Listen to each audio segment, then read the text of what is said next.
दोस्तों, आज मैं आप लोगों को हमारे फार्म की मदर टेरेसा से मिलवा रहा हूँ। ये हमारे फार्म की मदर टेरेसा हैं। इन्होंने दूसरों के बच्चों को दूध पिलाया है लगभग 3 महीने तक। इनके बच्चे हुए थे काले काले, जिनकी डेथ हो गई थी। उन बच्चों की अनबिल्ड थे, अनडेवलप्ड बच्चे थे, सारे मरे बच्चे पैदा हुए थे, लेकिन इनको दूध आ रहा था। हमारे यहाँ दूसरी फीमेल थी, उसको ज़्यादा बच्चे थे तो उसको दूध पिलाने में दिक्कत हो रही थी, तो उसके बच्चों को उठा करके मैंने अपने फार्म की इस फीमेल के पास डाले थे। इस फीमेल ने उनके बच्चों को पाला। उसके बाद हमको एक फ़ीमेल के 8-9 बच्चे थे, उनको अलग करना था। उसमें 2-3 बच्चे छोटे थे, तो उन 2-3 बच्चों को इसके नीचे डाला और जो इसके बच्चे नीचे पहले से पड़े हुए थे उनको हटाया, उनको पाला। उसके बाद एक फ़ीमेल और थी, उनको हटाना था।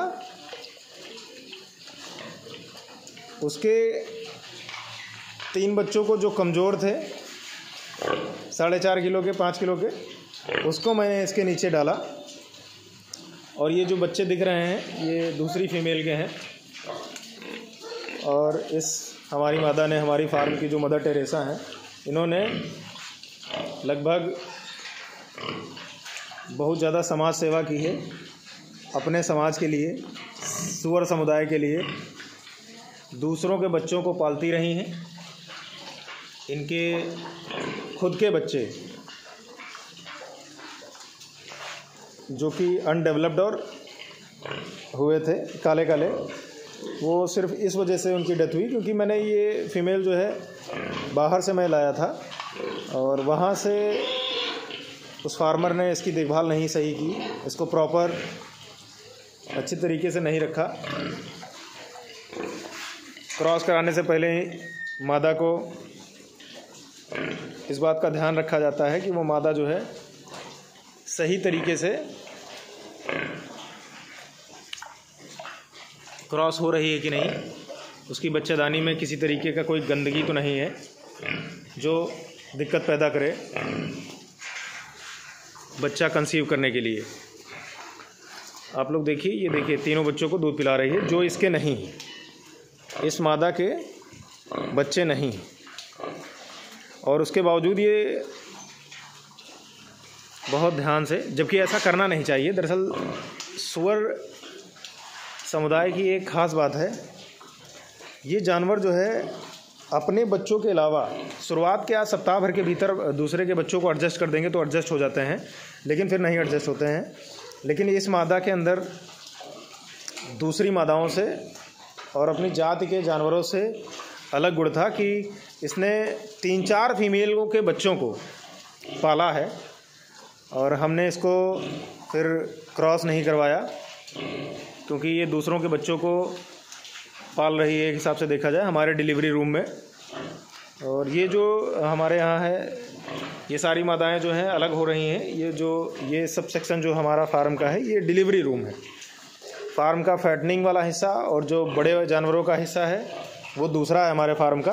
ये सिर्फ वहाँ हमारे फार्म में डिलीवरी सेक्शन है जहाँ पर मादाएं जो है डिलीवरी होनी होती है जिनकी, वो मादाएं रखी जाती हैं। 15 दिन पहले से इसके भीतर रख दी जाती हैं और डिलीवरी होने के उसके 1 महीने तक इसी कमरे में रहती हैं। उसके बाद डिलीवरी सेक्शन से इन फीमेल को हटा दिया जाता है। इस वक्त में हमारी फ़ीमेल जो है वो सिंगल यही फ़ीमेल है जो दूध पिला रही है। बाकी सबकी डिलीवरी ख़त्म हो चुकी थी, तो अभी सब क्रॉस करी हुई हैं।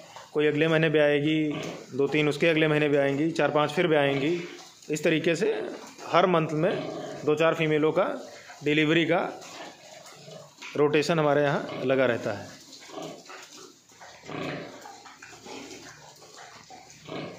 शानदार फीमेल है। इसका दूध, इस फीमेल के नीचे दूध बहुत आया, लेकिन कि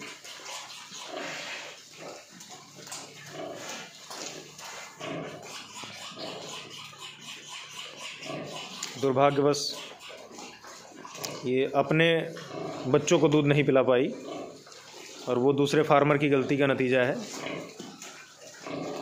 इससे मुझे नुकसान हुआ, लेकिन कोई बात नहीं, ये व्यवसाय ही ऐसा है कि इसमें नुकसान नफ़ा ये सब लगा रहेगा।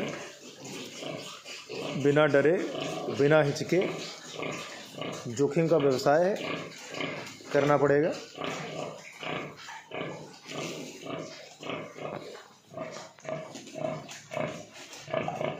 और ये फीमेल हमारे फार्म में बहुत ही ज़्यादा सरल, इसका नेचर बहुत ही सरल है। आप इसके थनों को थोड़ा सा भी सहलाएंगे तो तुरंत लेट जाएगी।